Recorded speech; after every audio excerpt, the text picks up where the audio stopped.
Welcome to overview of ALALOTH Champions of the Four Kingdoms, you crowning bastards. Video is sponsored by Catapult. If you want to get the game, check out link in the description. Important note that ALALOTH released in early access not long ago and it will stay that way for some time. As it should in my opinion. Game has huge potential but needs a lot more work. I won't talk about balancing and bugs in this video because there is no point, as game released in early access with exact purpose of adding content, balancing and fixing stuff.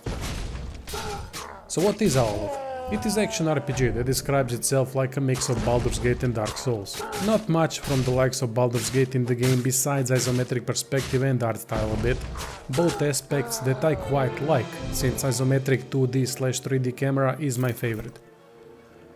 Soul aspect comes from combat and life-death mechanic, and overall game is more like isometric Souls than anything else. ALALOTH can be played solo, in competitive multiplayer setting and local co-op. Competitive multiplayer sounds interesting enough as it puts 4 players against each other in a huge world competing to unlock 5th Kingdom. I haven't played multiplayer but going to explain later why I think this mode potentially hurts single player. Co-op can be played upon finding and unlocking companions.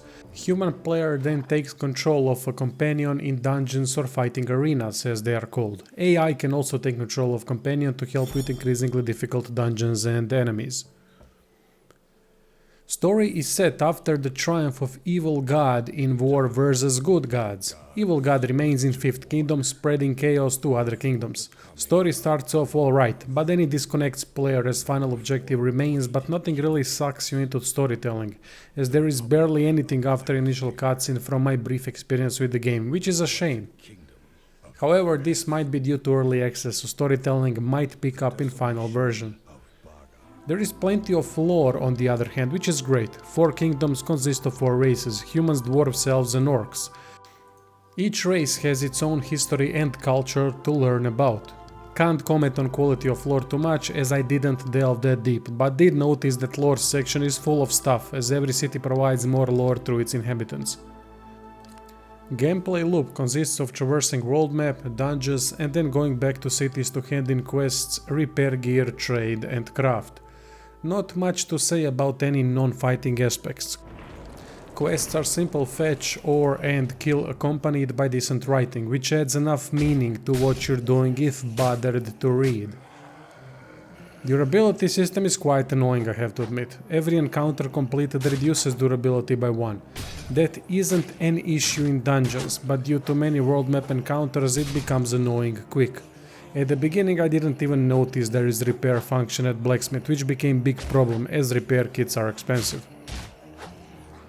World map looks great with each kingdom living in different environments. Orcs, for example, live in desolate area, while dwarves live in frosty area. On the world map there are constantly respawning enemies of various difficulties that block paths to dungeons. Traversing the world map is done in a simple yet effective manner.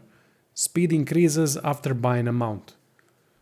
Big issue are dungeons and exploration. World map looks fantastic, but places that you visit are bland without any exploration.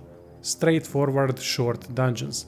I don't mind that dungeons are short, but appeal of dungeons and locations is something that is extremely important in Souls type games, as it adds to atmosphere and immersion. Short dungeons make sense though for this gameplay loop, as you cannot access inventory at all during, but need to prepare weapons, armor and consumables beforehand. Not a fan of this system, as I think longer and more detailed dungeons with epic boss fights at the end would be far more interesting. I think this is also a consequence of multiplayer focus to speed up dungeon progression, as characters level up only by completing dungeons. There is no experience point system.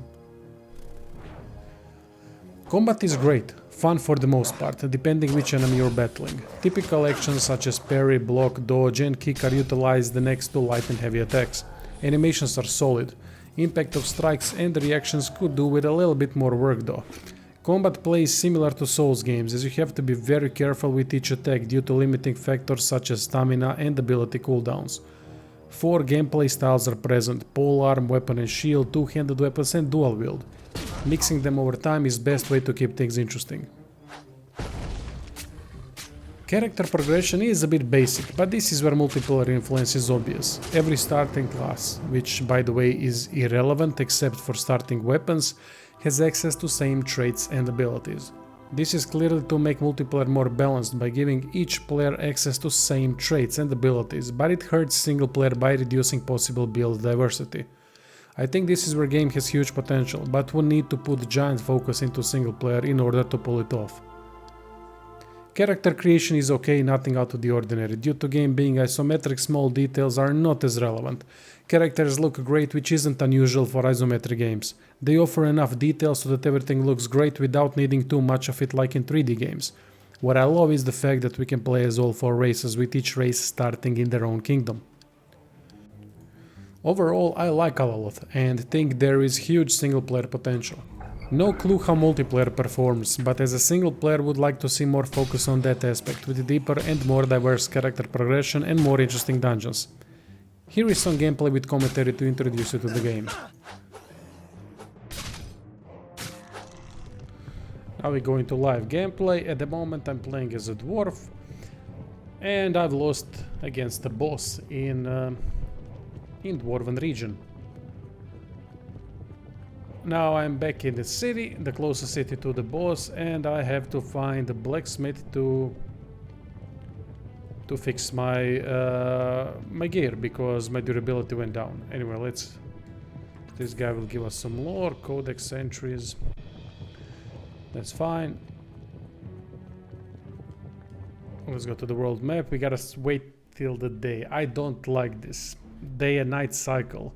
Day and night cycle is good when it makes sense, but in this game it doesn't make sense that merchants and various NPCs regarding quests and so on are not present in cities during the night, sorry, but during the day they are. Same like blacksmith, for example. I understand it makes sense from a realistic perspective, but this is not a realistic game, so let's not pretend that in fantasy world useful NPCs can't be there 24 hours a day, because this is not a real day, it's a game. I understand where they are coming from with that way of thinking, but it's still not a good thing to have in such a game, in my opinion. Now I bought a couple of repair kits just in case. We also got I think I need to buy a couple of potions, consumables. I have 2 lesser healing potions. I don't know if that's gonna be enough. So let's buy normal healing potion. Actually, let's buy 2. Elemental resistance potion. Oh, that could be quite good. Wait a second, maybe there's a specific one. No, but I will buy 2 elemental resistance potions. And let's see if we have something to eat, because you can also cook in this game.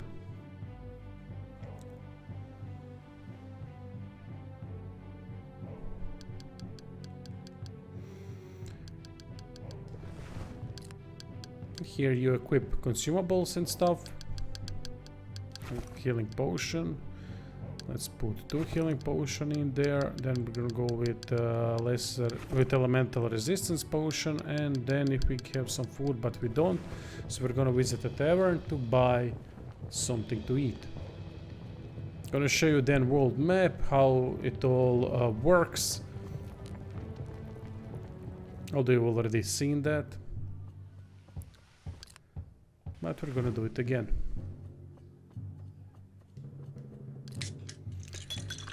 We'll buy a couple of steaks, because steaks increase max health by 240, which is a good increase.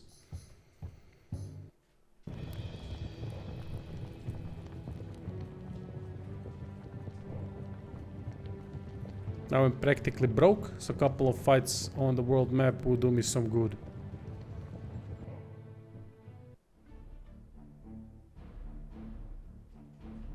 Here we have someone with diamond icon. If diamond icon is on an enemy, it means it's part of a quest or sub-quest, or meaning or a bounty. Now we're gonna add her to the party and put to venture forth. You can see there you can engage as a player. Engaging as a player means local co-op. So I'm gonna go venture forth without the local co-op as usual.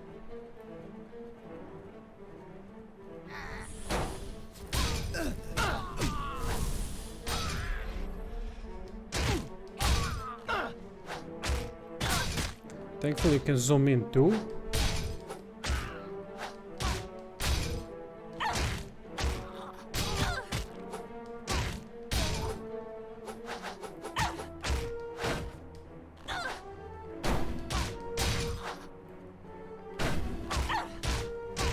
I like this animation. Where you parry with the shield and then immediately go into the attack. And we got some rewards that we can sell later on.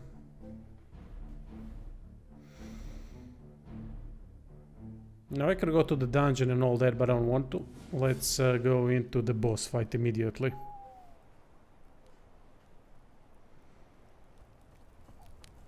Here you can cook stuff if you have the resources. Here you can repair things. But now we are not here for that. Let's put steak in the inventory and add her to the party. Venture forth. Let's see the steak. Use elemental resistance potion. Activate vampiric touch.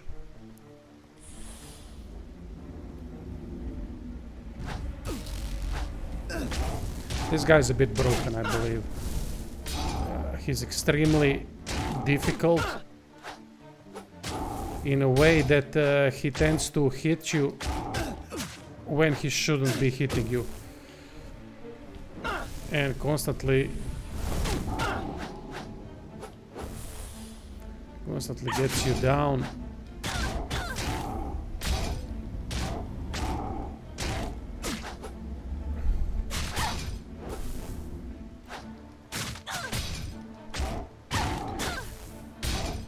Allies help a lot towards the... Oh, fuck.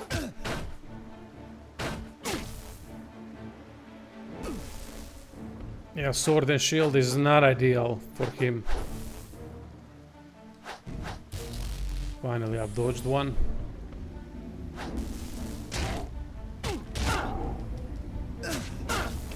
See, it's so difficult getting to him. I really don't like this boss at all, even with resistances up. It's...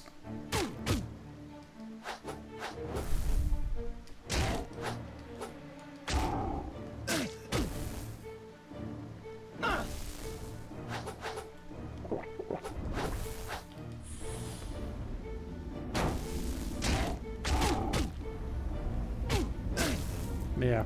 It's extremely difficult. And with a short weapon such as this, it's not a very well designed boss. I have to do it mechanically wise. It just spams attacks all the time and you can't do much. Overall, I'm not happy with boss designs mechanically, but I've only dealt with 2 bosses at the moment. First one was too easy, which was in Orkland. But these guys were... this boss over here that I just did, or that I just lost to, there's some weird mechanics, I don't get it. Even with all the resistances, I get killed easily. I just can't do anything. Maybe I'm doing something wrong. Well, probably I am. But even with all the heals, it's just a bad... it's a boss that spams attacks all the time. It's the same problem with Elden Ring. Elden Ring, the more you played, meaning the further you got in the game, more such bosses appeared. Meaning bosses that don't have seemingly any weaknesses whatsoever. And we finished some kind of a quest. Of course, it's always during the night that I go into the city. We finished a bounty quest, I believe. Bounties are typical repeatable quests that you can do.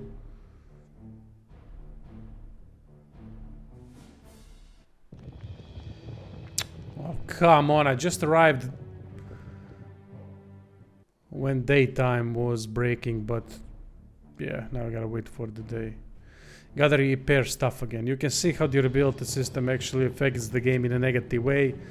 Because I did 2 fights and then I did a boss fight where I've lost, and that's fine. When you lose the fight, you lose durability. I'm alright with that. Nothing against it. But these world map fights get your durability down very quickly. And you have to really do them to get gold. But then durability goes down very, very fast. I'm gonna skip that boss for now. Can't be arsed playing that boss fight. So I'm gonna skip and get to another dungeon. Now we are back at world map. And I'm gonna go into... Let me see, let's go into free mode so that we can look around. We have capstone over here. Glittering peak over there. Is there another dungeon that we haven't been to? Okay, Silvermoor.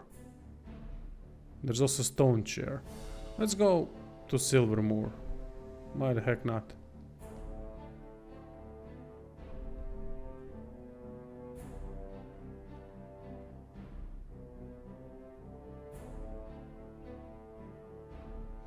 I don't know what to expect here.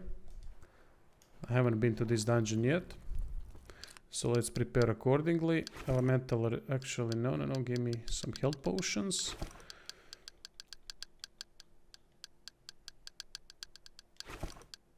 Elemental resistance potion and steak. Alright, let's do this.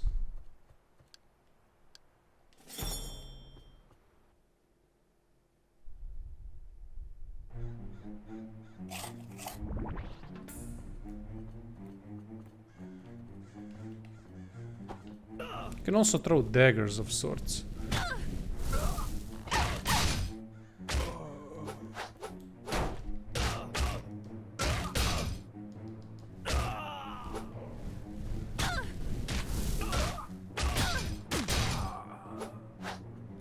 Oh, these dwarves are nasty.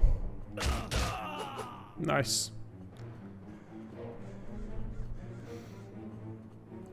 Aesthetically, game looks fantastic. Not a big fan of pre-rendered backgrounds that where nothing can be destroyed. I like when you can destroy stuff as well, but it's not that prevalent in isometric role-playing games, so I can't be mad at that too much. Oops, mountain troll.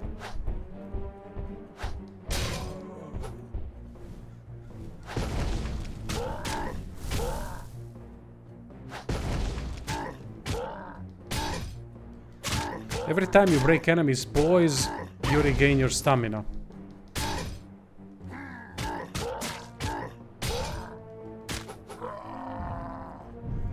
So it pays off to be aggressive.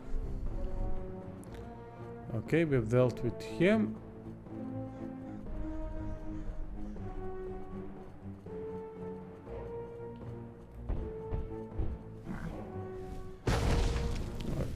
Did I eat the steak? Yeah, I have.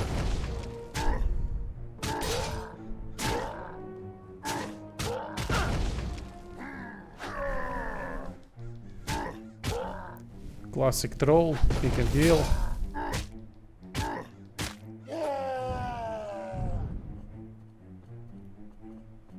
Here we have some loot. Greater elixir of might. Nice, that can be useful in boss fights.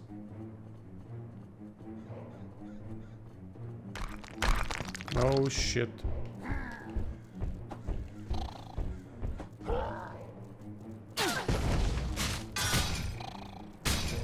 Gotta get rid of the spiders and get rid of them fast.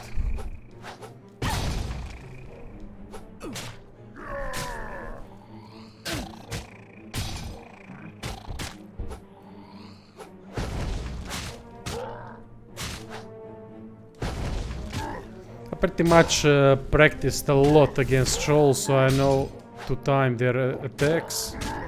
Yeah, eventually I'm gonna get hit, but I'm aware of what they can do and what they cannot do. So they are not such a problematic enemy anymore.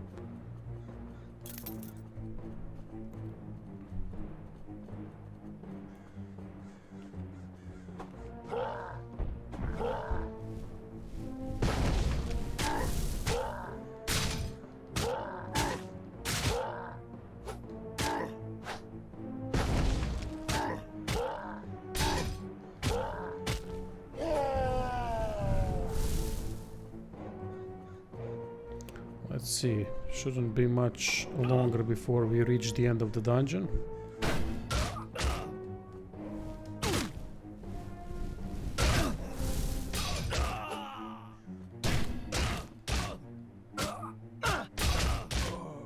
Nice.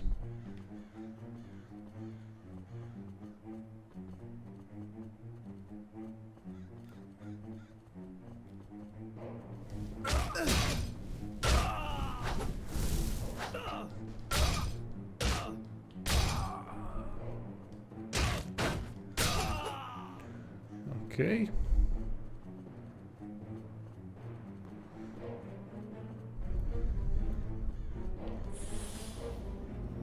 To heal up a bit.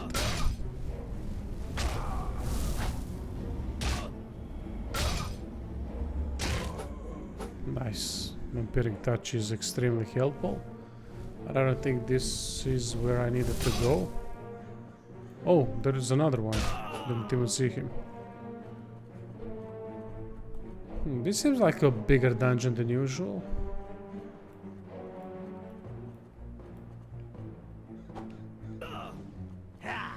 Fresh meat.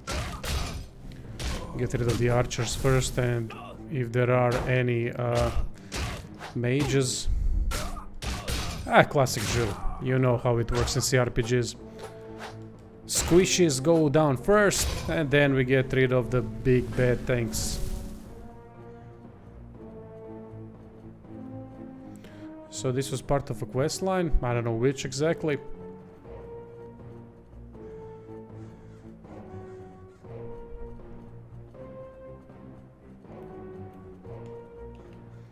You don't have to go through the dungeon fully. You can just focus on getting to the last boss, which is great for farming stuff. But this is my first venture into this dungeon. So I want to explore everything.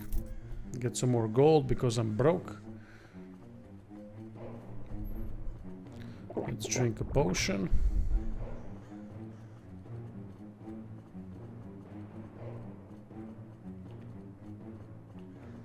It's cool that you can zoom in, that really helps a lot.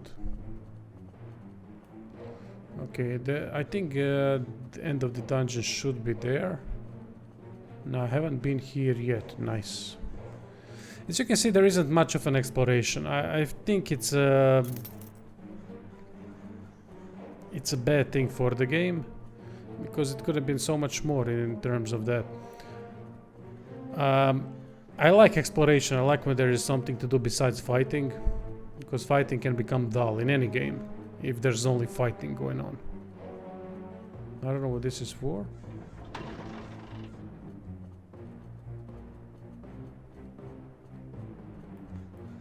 No clue. Oh shit, should not have used the potion because this is healing Well, looky here. blood pool. For some reason seems like we are vampires, we heal from blood. Dwarven vampire.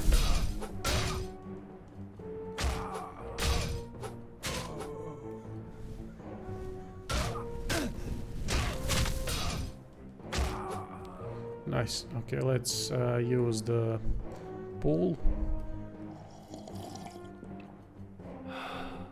This is only dungeons that are a little bit longer, like this one. Frostfang Master.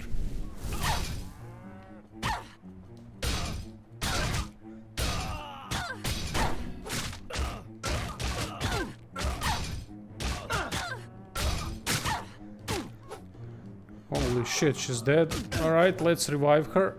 Or let's at least attempt to revive her. Not an easy dungeon, people.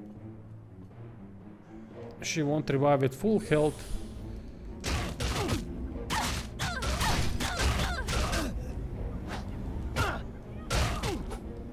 Shit. This sword and shield style doesn't suit me that much, to be honest. Honestly, it feels kind of pointless in the game. Alright, let's resurrect her again. Don't die. Don't die. Don't die, fucking hell, and targeting. Well, she got up.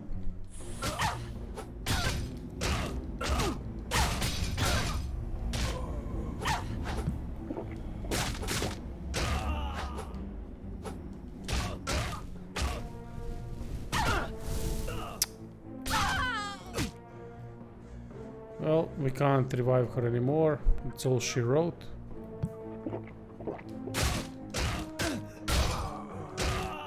Nice.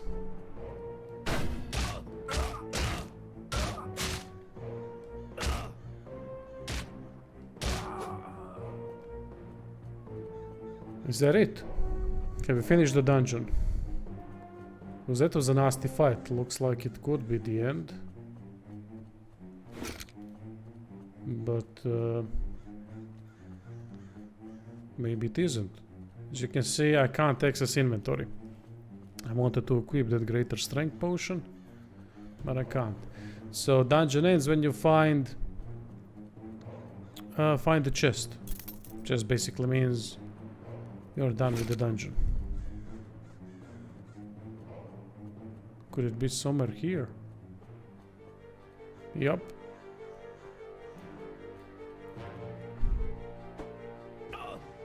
My axe will find your necks.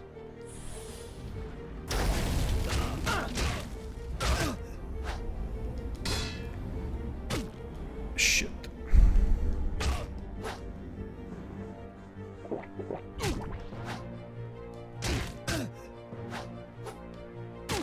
Could have used her now.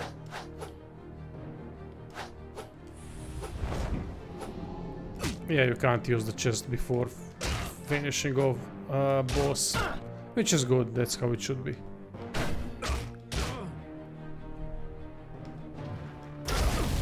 Gotta be extremely careful with this fight.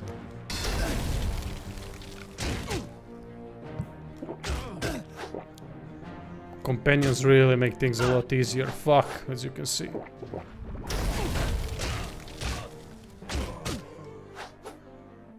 Okay, let's kite them a little bit. Ah.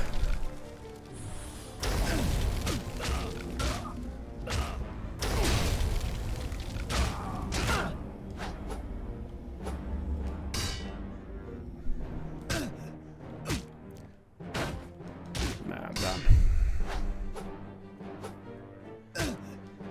Yeah, I don't know his movesets. But anyway, now you've seen what ALALOTH is all about. This is a 4-star ranked dungeon. This is the first time I'm trying this type of dungeon. It's not easy, as you can see. But thank you for watching. Hope you enjoyed the video, and yeah, I'm gonna see you soon. Check out link in the description for link to Steam page of ALALOTH to get the game directly. Anyway, see you.